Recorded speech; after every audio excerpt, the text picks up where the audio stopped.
હવે જો જેડબલઈ નીટ અને ગુજકેટ ત્રણેય માટે ખૂબ જ અગત્યનો ટોપિક.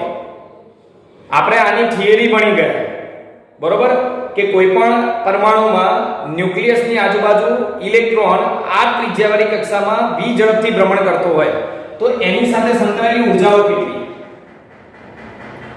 કક્ષામાં ભ્રમણ કરતા ઇલેક્ટ્રોન સાથે સંકળાયેલી ઊર્જાઓની ચર્ચા કરી. હવે જેડબલઈ નીટ માટે શું તમારે યાદ રાખવાનું, ખૂબ જ અગત્યનો કોન્સેપ્ટ છે. સમજો, ધારી લો કે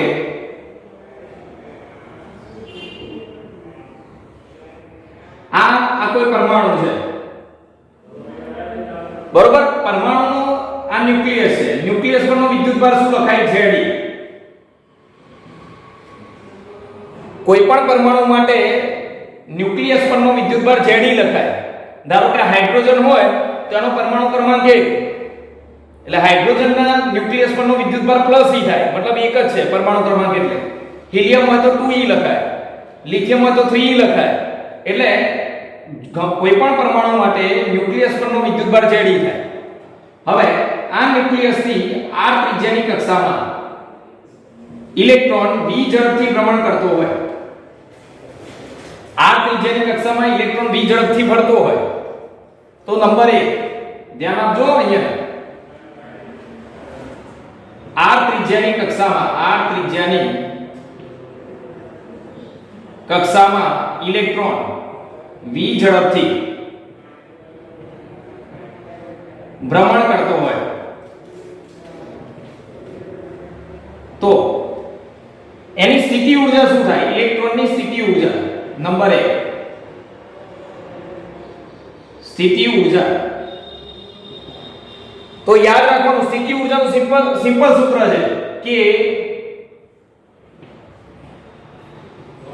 Q1 એટલે Ze, Q2 એટલે -E, એટલે -12 લઈ લો તો અહીંયા E² થઈ જાય. જો બેનો ગુણાકાર હતો અને અપર અંતરાલ. એટલે કોઈ પણ પરમાણુ માટે r ત્રિજ્યાની કક્ષામાં v ઝડપથી ઇલેક્ટ્રોન ભ્રમણ કરતો હોય તો એની સ્થિતિ ઊર્જાનું સૂત્ર શું થાય? -1/4πε0 Ze². બરોબર. હવે ધ્યાન આપજો. નંબર 2 ગતિ ઊર્જા. પરમેનન્ટ ફિક્સ યાદ રાખવાનું, ગતિ ઊર્જા સ્થિતિ ઊર્જા કરતા અડધી ઋણ હોય. ગતિ ઊર્જા આના કરતા અડધી જ હોય. અને માઈનસ કેમ? કારણ કે માઈનસ માઈનસ પ્લસ થઈ જશે. જો આ મૂકો u ની કિંમત, એટલે આ થશે 1/8πε0 Ze².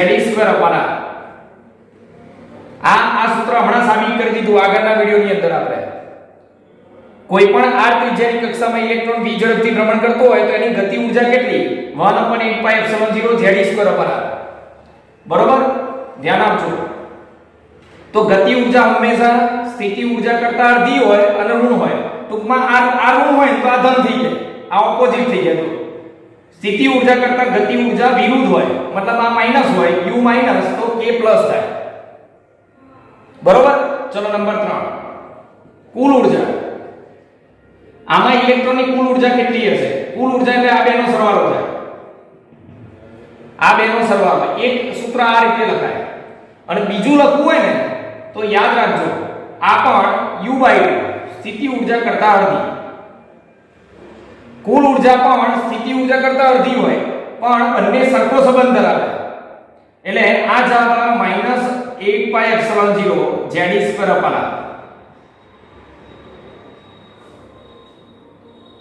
બરોબર. અને છેલ્લે છે ચોથી નિષ્ક્રમણ ઊર્જા. કક્ષામાંથી ઇલેક્ટ્રોનને બહાર મોકલી દેવો હોય તો કેટલી ઊર્જા આપવી પડે? તો જો એ પણ આના કરતા અડધી જ હોય સ્થિતિ ઊર્જા કરતા, અને પાછી ઋણ હોય. એટલે આ જવાબ આવે 1/8πε0 Ze². બરોબર. એટલે શું યાદ રાખવાનું છે આમાં? અગત્યનો પોઈન્ટ શું કે સ્થિતિ ઊર્જા કરતા બાકીની ત્રણેય ઊર્જાઓ અડધી જ થાય.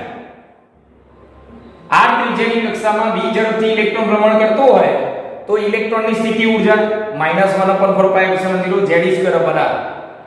બરોબર. એ તો તમે અહીંયાથી બનાવી શકો. પછી ગતિ ઊર્જા કેટલી? આના કરતા અડધી. કુલ ઊર્જા કેટલી? અડધી. નિષ્ક્રમણ ઊર્જા કેટલી? ઇલેક્ટ્રોનને કક્ષામાંથી બહાર મોકલવા માટે જરૂરી ઊર્જા તો આના સ્થિતિ ઊર્જા કરતાં અડધી થાય. ટૂંકમાં સ્થિતિ ઊર્જા કરતાં બાકીની ઊર્જાઓ અડધી થાય. હવે યાદ રાખો બીજું, ગતિ ઊર્જા કેવી? ધન. કુલ ઊર્જા કેવી? ઋણ. અને પાછી નિષ્ક્રમણ ઊર્જા પાછી ધન. ટૂંકમાં ગતિ ઊર્જા નિષ્ક્રમણ ઊર્જા ધન થાય, આ બે ઊર્જાઓ ઋણ થાય. બરોબર? આટલા સુધી ક્લિયર થઈ ગયું હશે. હવે આગળ જો. પણ મોટા ભાગે તમને પ્રશ્ન હાઇડ્રોજન પરમાણુ માટે પૂછ્યો હોય. હાઇડ્રોજન પરમાણુ, તો હાઇડ્રોજન પરમાણુ માટે Z 1 થાય.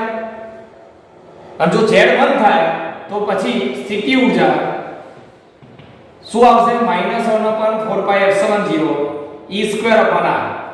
Z ની જગ્યાએ 1. નંબર 2, ગતિ ઊર્જા કેટલી થાય? તો આના કરતા અડધી, 1/8πε0 E²/r. પણ આ માઈનસ હોય તો આ ઓપોઝિટ હોય, આના કરતા અડધી અને ઓપોઝિટ, એટલે 1/8πε0 E²/r થાય. પછી કુલ ઊર્જા કેટલી થાય? તો પાછી માઈનસ 8πε0 E²/r, આ બેના સરવાળા જેટલી. અને નંબર 4, નિષ્ક્રમણ ઊર્જા અથવા બંધિત ઊર્જા, તો એ થાય 1/8πε0 E²/r, આના કરતા અડધી થાય પણ ધન થાય. બરોબર? એટલે મોટા ભાગે આ જે હાઇડ્રોજન પરમાણુ માટે સૌથી વધારે પ્રશ્નો પૂછાતા હોય. બરોબર? તો આ બાબત ખૂબ જ અગત્યની છે, ધ્યાન રાખવાની. બીજું, ટૂંકમાં કોઈ પણ ઊર્જા આપી હોય, તમને કુલ ઊર્જા આપી હોય અને સ્થિતિ ઊર્જા શોધવાનું કહે, તો આ ઊર્જા કરતા આ ઊર્જા ડબલ થાય. મેં તમને શું કીધું? સ્થિતિ ઊર્જા કરતા બાકીની 3 ઊર્જાઓ અડધી, તો બાકીની 3 ઊર્જા કરતા સ્થિતિ ઊર્જા ડબલ થાય.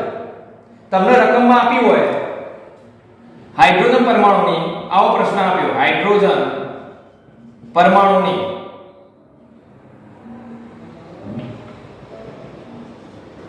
ધરા સ્થિતિમાં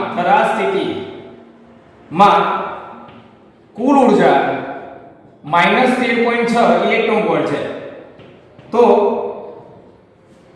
તેની સ્થિતિ ઊર્જા કેટલી હશે? તેની સ્થિતિ ઊર્જા U ખાલી ગયા થાય. ધરા સ્થિતિ એટલે પહેલી કક્ષા, પ્રથમ કક્ષા. એ તમને આગળના ટોપિકમાં ખબર પડી જશે. આવો કોઈ પ્રશ્ન આપી દીધો, હાઇડ્રોજન પરમાણુની ધરા સ્થિતિમાં એટલે કે પહેલી કક્ષામાં ઇલેક્ટ્રોનની કુલ ઊર્જા આટલી છે, -13.6 ઇલેક્ટ્રોન વોલ્ટ. તો તમને રકમમાં કુલ ઊર્જા આપી છે, તમારે કઈ લાવવાની? સ્થિતિ ઊર્જા લાવવાની છે. તો કુલ ઊર્જા પરથી સ્થિતિ ઊર્જા લાવી હોય તો ડબલ થાય. આના ડબલ કર દો, 13 × 2 = 26 અને 6 × 12 એટલે 27.2 ઇલેક્ટ્રોન વોલ્ટ. પાછી કેવી આવે? કુલ ઊર્જા એ ઋણ હોય ને સ્થિતિ ઊર્જા એ ઋણ હોય, એટલે માઈનસ આવે. ગતિ ઊર્જા કેટલી હોય? તો અહીંયા ગતિ ઊર્જા કે તો આ કુલ ઊર્જા જેટલી જ હોય, આ બંને સરખી હોય, એટલે જવાબ +13.6 આવે. નિષ્ક્રમણ ઊર્જા કે તો એ પણ કુલ ઊર્જા જેટલી જ હોય, એટલે પ્લસ આવે. બરોબર? આવો એક પ્રશ્ન કોમ્પિટિટિવ એક્ઝામમાં પૂછાયેલો છે. ચલો બીજો, આ એક અગત્યનો પોઈન્ટ છે, ધ્યાન આપજો. કોઈ પરમાણુમાં